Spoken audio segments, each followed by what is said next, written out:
Tim Lightbourne and Rob Cameron are today enjoying the fruits of their labour, but it's taken a decade to build their global brand. Oh, to be honest, it's just a lot of hard work. It's not an overnight success. The pair founded Te Kaupata-based Invivo Wines in 2008, and the growth since is impressive. 40,000 bottles in 2008 to be, not far off 3.5, 4 million next year. The success of the Graham Norton Celebrity GN wine range, introduced in 2015, has seen revenue ramp up from $3.7 million that year to an expected $16 million this year.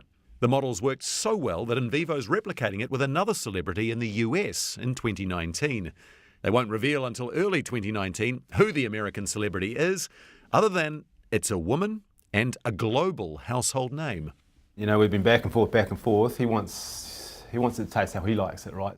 And they're hoping the deal will help Invivo boost revenue to $31 million by 2022. It's a way also to add value to New Zealand products in a market like the States where, a lot of other, companies have had to discount to get traction. The first product in the US celebrity branded range is likely to be a Sauvignon Blanc. The GN range started with Sauvignon Blanc and then expanded into Rosé, Shiraz and Prosecco. And a GN gin made in the talk show celebrity's home country of Ireland will be launched in early 2019. Like most Kiwi small businesses, Invivo's had its fair share of ups and downs. But Mr. Cameron says profitability in the wine industry is always a challenge. We had a great financial model we wrote in 2007. And, by 2010 we were driving around in nice cars, but we pretty much ripped that up straight away and went back to the drawing board. And we feel like we're just kind of getting that model right now. The idea for the company resulted from a conversation the school friends had over a drink in London in 2007. I was working as a consultant winemaker, sort of loosely based in London. Tim was in marketing, and we hooked up at a party at a pub one day and just started talking about what we could do back home. Unlike most conversations over too many beers one night, we actually followed through with this one. The idea was to combine Cameron's winemaking skills with Lightbourne's marketing experience with fast-moving consumer goods to create a wine company with a difference, one that relied more on brand and didn't require a lot of capital to build their own winery or grow their own grapes. In the New Zealand wine industry, late 2000s was just at its absolute peak. It was, going huge. So we thought there was huge potential here to carve out something a bit different within that scene. Their timing was off, though.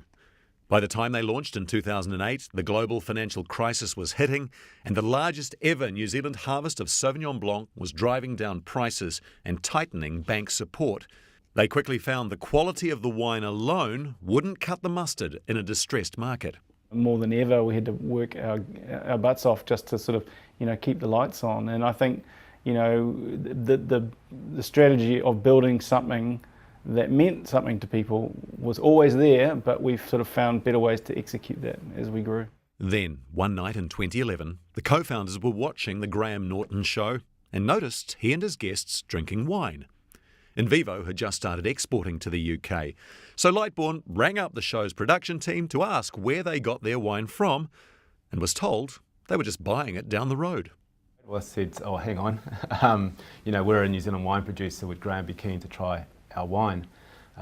So they agreed to that, so I sent in 12 bottles to the show, and Graham came back to them and said, yeah, he really liked the wine, so we kind of struck up a deal to be the supplier to the Graham Norton show. It paid off, and the relationship deepened in 2014 when Norton agreed to his own GN wine range being produced by the Kiwi company. The brief was, I'm keen to be involved, guys, but make it fun. Keen to maximise PR opportunities from the celebrity tie-up, they filmed Lightbourne rushing the grapes from Marlborough to London, where Norton crushed the grapes with his bare feet while on stage during the show. And then we bring it back to New Zealand and put a couple of bottles in a tank and call it the Graham Norton. They made around 14,000 bottles of this blend, and when it sold out so quickly, they saw huge potential. So we thought, well, what about if we get them involved in the actual kind of final and most crucial stage, which is the blend? And so that was kind of a really unique, I think, thing to do, to get somebody external to the winemakers making the blend of wine. And we thought, well, this is so so relevant because, here's a UK consumer that is going to blend to his taste. How do we know what the UK consumer wants? Norton has a small stake in Invivo, and a key part of the success of his award-winning branded range has been meeting him each year in the UK, where he chooses his own blend from a number of samples. And of course, with Graham Norton, there's the fun factor. One highlight was, in Ireland, we went out to Graham's sort of holiday home out there to do the blending one year. And I think we ended up at a pub at about midnight, 1 in the morning, just Rob and I, Graham and an American terrorist in this tiny, tiny little pub, just talking away, telling stories. And that's pretty awesome. That's good fun. In the last year alone, Invivo's had a 213% increase in sales in the UK grocery sector, where it's also the fastest growing New Zealand wine brand. In Ireland, it already accounts for over 10% of the $24 million New Zealand market. And innovation stretches beyond marketing into raising funds as well. Invivo, the first winery to raise money by crowdfunding, hitting the maximum $2 million in 1 week in 2015.